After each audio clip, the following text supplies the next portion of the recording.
US EVM. అగ్రరాజ్యాధినేత Donald Trump తాజాగా కొత్త అంశంతో తెరమీదకొచ్చారు.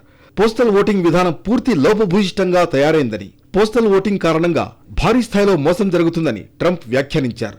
వివాదాలకు కేంద్ర స్థానంగా నడుస్తున్న ఓటింగ్ మెషిన్లను మూలక పడేస్తానన్నారు.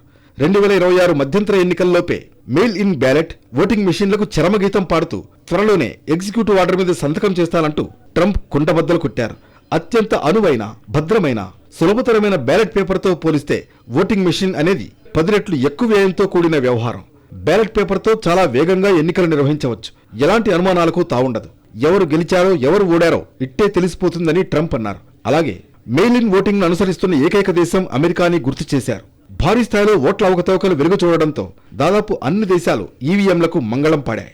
ఇక అమెరికా ఎన్నికల్లో రాష్ట్రాల పాత్ర నామమాత్రం. ఫెడరల్ ప్రభుత్వం కోసం రాష్ట్ర ప్రభుత్వాలు ఓట్లను టేబుల్పై ఉంచడం, లెక్కించడం వంటివి చేసే ఏజెంట్ పాత్ర మాత్రమే.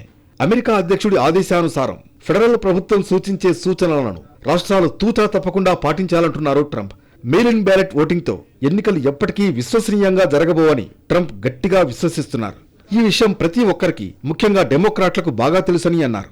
అమెరికా ఎన్నికల ప్రక్రియకు విశ్వసనీయత, సమగ్రత తెచ్చేందుకు రిపబ్లికన్ పార్టీ నేతలతో కలిసి నేను ఎంతకైనా తెగించి పోరాడతానని చెప్పారు. మెయిల్ ఇన్ బ్యాలెట్ అనేది పూర్తి మోసపూరిత ప్రక్రియ. ఇక ఓటింగ్ మెషిన్లను ఉపయోగించడం అనేది మొత్తంగా ఎన్నికల ప్రక్రియను వినాశనం చేయడమే. ఇక వీటికి ఖచ్చితంగా ముగింపు పలకాల్సిందే. పారదర్శకంగా, నిజాయితీగా ఎన్నికలు నిర్వహించుకోకుంటే, బలమైన, దుర్భేద్యమైన సరిహద్దు లేకుంటే మనకంటూ ఒక దేశం కూడా మిగలదని ట్రంప్ అమెరికన్ ఓటర్లను ఉద్దేశించి అన్నారు.